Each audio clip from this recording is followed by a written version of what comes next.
자, 일단 여러분들 잘 보이고 잘 들린다면은 이제 오늘의 그 주제를 한번 시작해 볼까요? 주제에 대해서 이야기를 나눠보겠습니다.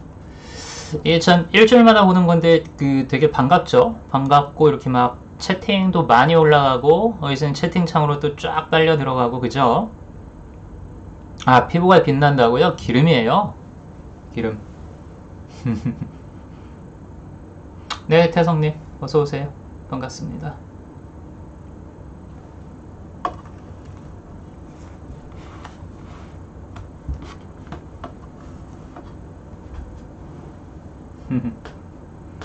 그렇죠. 기름이 번쩍거리는 거죠, 기름.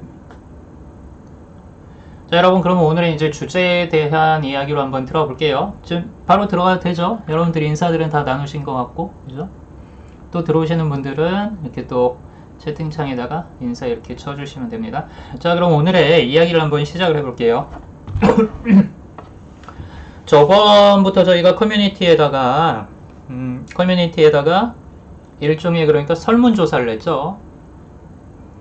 여론조사였어요. 그러니까 예, 여론조사를 했는데 그 내용이 뭐였냐면, 자, 여러분들이 삶하고 마음에 대해 공부해 가면서 느끼는 가장 큰 이제 어려움은 무엇인가요? 라는 이제 그런 어떤 질문이었습니다.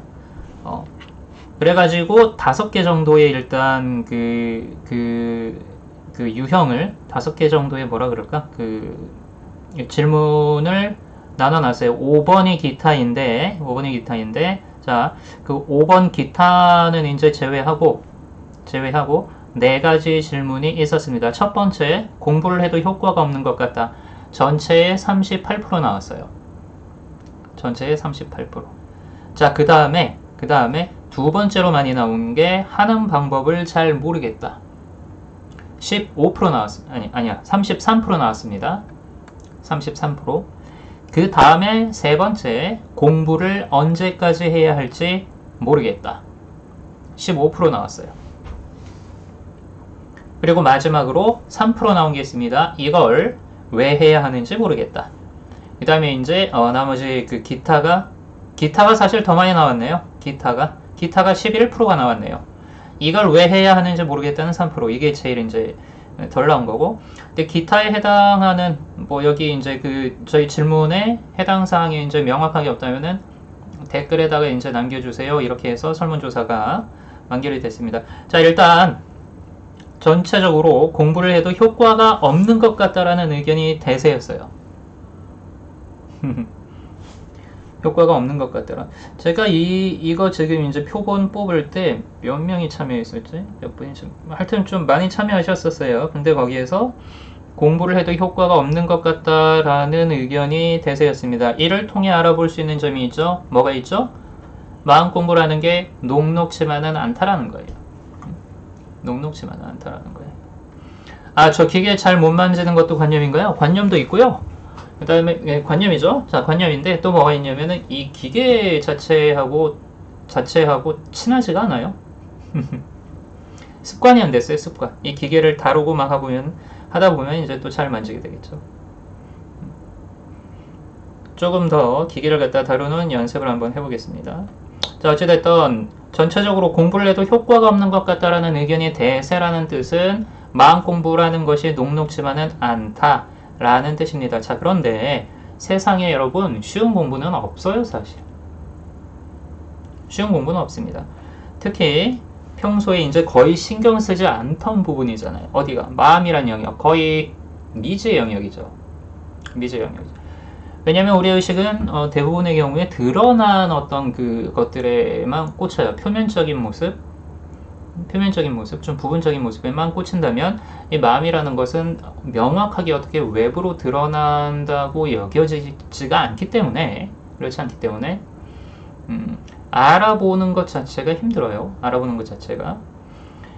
평소에 그래서 거의 신경을 쓰지 않게 되는 거죠. 미지의 영역이에요. 이 미지의 영역을 탐구하려고 하니까 어려운 것이고, 여기서 더 어렵게 만드는 요소가 있다면 마음에서 깨달은 것들을 현실에서 반영을 하자니까 또 다시 한번 더 어려워지는 겁니다. 어려워지는 거예요. 그래서 마음 공부의 현실 적용이라는 거는 어려울 수밖에 없구나. 어려울 수밖에 없구나. 이것을 갖다가 인정하고 들어가는 거예요. 일단 인정하고 들어가는 거예요. 자, 그럼 이제부터 마음 공부를 해도 별 효과가 없는 것처럼 이야기해지는 근본적인 원인에 대해서 한번 말씀드려 보겠습니다.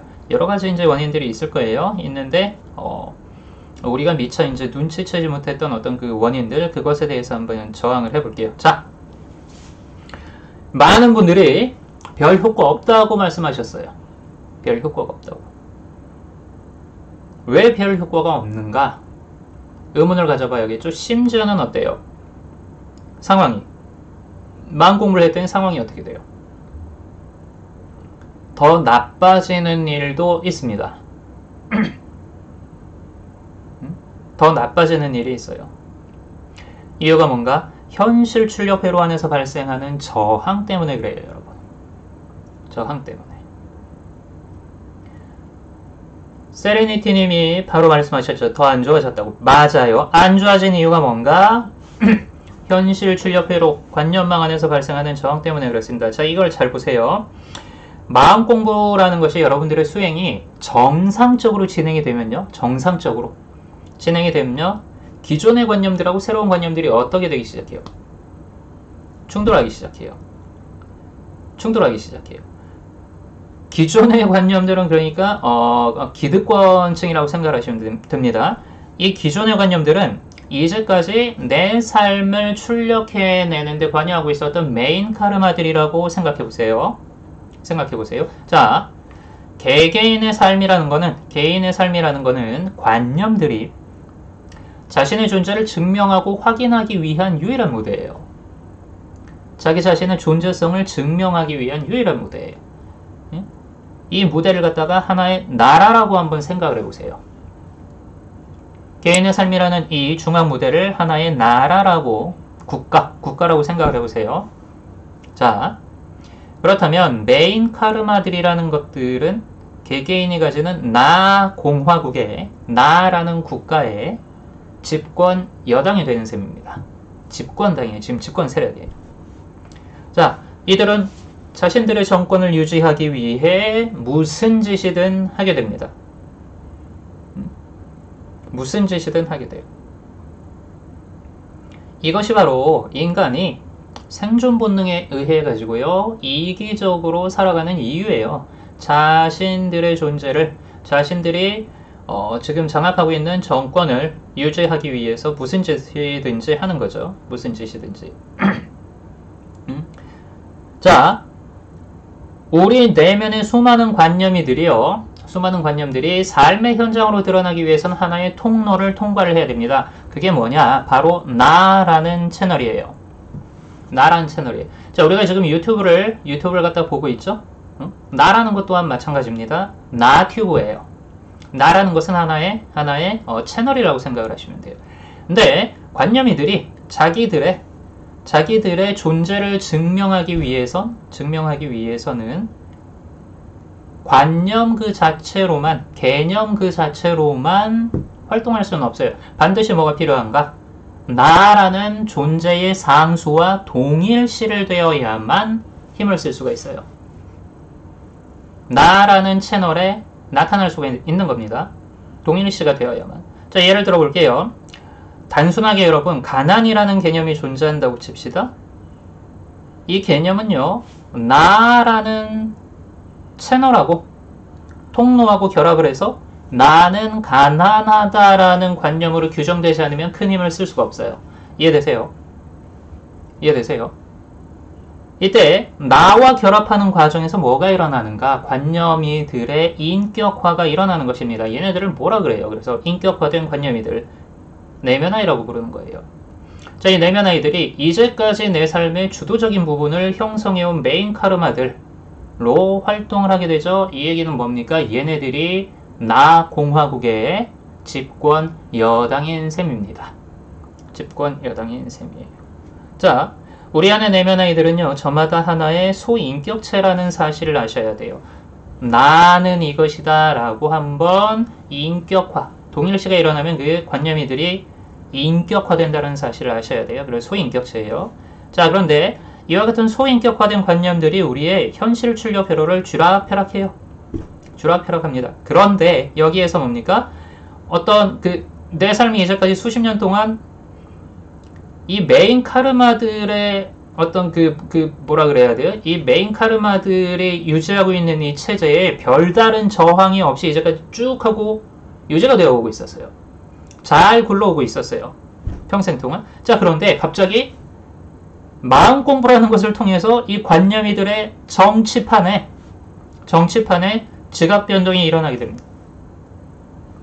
새로운 후보들이 등장하는 거예요. 새로운 메인 카르마 후보들이 쏙쏙 등장을 하는 거예요. 자, 그럼 어떻게 되겠습니까? 예? 어떻게 되겠습니까? 기존의 관념들은 자신들의 기득권을 잃지 않으려고 어떻게 해야 돼요? 어떻게 하겠어요? 무슨 수를 써서라도 자신들의 권력을 유지를 해야 될 거 아니에요. 기를 쓰고 노력을 할 거 아니에요. 자, 이때 뭐가 일어납니까? 충돌이 일어납니다. 기존의 관념과 새로운 관념이 충돌하게 되는 거죠. 정권교체죠. 맞아요. 현실을 변화시킨다라는 것은 내 현실을 출력해내고 있는 정권을 교체한다는 얘기예요. 그렇기 때문에 어려운 겁니다. 그렇기 때문에 어려운 거예요. 여러분 그걸 아셔야 돼요. 이렇게 이야기를 하니까 정치판의 비유를 하니까 귀에 쏙쏙 들어오죠. 자, 그럼 이렇게 생각들을 하실 거예요. 야, 마음속에서 일어나고 있는 일이 인간 세상에서 일어나는 일하고 똑같네. 그럴 수밖에 없습니다. 거꾸로 생각하셔야 돼요. 마음속에서 내면 아이들 간 사이에서 먼저 일어나는 그것이 현실로 투영되는 겁니다. 인간 세상 안에서 일어나는 모든 일들은요, 우리의 마음 안에서 내면 아이들끼리 사이에서 이미 먼저 일어납니다. 현실은 마음의 투영이기 때문에 그래요. 현실은 관념의 투영이기 때문에 그래요. 그렇죠? 정권 교체가 어려워요. 이렇게 말씀하셨어요. 정권 교체가 쉬우면은 안 되죠, 사실. 정권 교체는 어려울 수밖에 없는 겁니다. 자, 그래서 이해를 하잔 말입니다. 아하, 아무리 마음 공부를 해도 현실이 쉽게 바뀌는 것 같지 않은 그 원인이 바로 이거였구나. 그럴만해서 그런 거구나. 그럴만해서. 자, 아까 말씀드렸죠. 기존의 후보들하고 새로운 후보들이 충돌하게 됩니다. 충돌하게 돼요. 낡은 관념들하고 새로운 관념들이 충돌하게 됩니다. 자, 이때 발생하는 게 저항이라고 말씀드렸어요. 그래서 마음 공부를 정상적으로 진행을 하게 되면요, 오히려 저항이 나타나요. 저항이 나타나요. 기존의 관념은 새로운 관념을 뭘 해버려야 돼요? 어떻게 해야 돼요? 응? 부정을 해야지만 지속이 될 테니까 새로운 관념들을 받아들이지 않고 부정하면서 버티려고 합니다. 새로운 관념은 또 어떻게 해요? 새로운 관념은 기존의 관념을 밀어내려고 하죠. 밀어내려고 힘겨루기예요. 자, 이때 새로운 관념이들의 힘이 강해지면 어떻게 될까요? 기존의 관념이들은 자연적으로 약해지게 되겠죠? 이때 현실의 변화들이 서서히 나타나기 시작합니다. 서서히. 대부분의 경우에 여기까지 못 가고 포기하시는 분들이 많죠. 그런 경우에는 참을성이 조금 이제 더 필요한 거예요. 내가 변해가는 과정이 있구나. 지금 당장 변하는 게 없어 보이고 어떻게 보면 또 오히려 더 나빠지는 것처럼 보여도 더 나빠진다는 것 자체가 좋은 거예요. 이유는 뭐냐면은 새로운 관념과 기존의 관념이 충돌하고 있기 때문이라는 거. 변화가 일어나고 있기 때문이라는 그 사실을 먼저 받아들이셔야 돼요. 받아들이셔야 돼요. 자, 자꾸 제가 정치판에 비유해가지고 말씀드릴게요. 이게 알아듣기가 제일 편하기 때문에. 새로운 관념이들이 득세하기 시작합니다. 현실 변화가 서서히 나타나려 그래요. 낌새가 막 와요. 이때 뭡니까? 위기의식을 강하게 느낀 기존의 집권 세력들이, 기존의 고정관념들이 온갖 방해 공작을 피게 되죠. 온갖. 우리가 인간 사회에서 생각해낼 수 있는 온갖 권무술수들은요, 내면 아이들 사이에서 이미 먼저 일어나고 있는 것입니다. 그거 아셔야 돼요. 자, 위기의식을 느낀 집권 여당이 공작을 펴게 됩니다. 그래서 현실의 변화가 더디거나 아니면 오히려 상황이 더욱 악화되는 등의 사건이 발생해요. 왜 상황이 악화될까요? 그렇게 해야 떨어져 나갈 테니까. 그렇게 해야 포기시킬 수 있을 거 아니에요. 당연한 거예요. 이 기존의 고정관념들이 느끼는 위기의식이 크면 클수록 뭡니까? 지금 나의 마음 공부하고 있는 나의 의지가 크게 꺾일 만한 일들을 만들어내야죠. 그래야지 포기될 거 아니에요. 그렇죠. 포기하게 만들죠. 포기하게 만들죠. 종합한다면, 자, 여러분. 마음 공부를 해도 현실이 쉽사리 변하지 않는 이유는 기존의 고정관념과 새로운 관념이 충돌할 때 나타나는 저항 때문에 그런 겁니다. 쉽게 이야기를 하자면. 자, 그 다음. 관념들은 뭐다? 소인격체들이다. 생명이에요. 살아있어요. 인격이에요. 인격. 얘네들은 뭡니까? 자신들의 생존과 지속적인 보존을 위해서만 행동해요. 인간의 생존 본능이 어디서 나오겠습니까? 내면 아이들의 전부 다 발현이에요. 응? 자기 자신의 생존과 보존을 위해서 행동해요. 그렇기 때문에 변화를 무엇으로 받아들여요? 위협으로 받아들여요. 위협으로. 응? 예를 들어 볼게요. 새로운 관념이 나의 무대를 차지하면, 이 중앙 무대를 차지하면 나는 사라질 것 같아. 네, 이렇게 느껴버리죠. 이렇게 맡겨버리죠.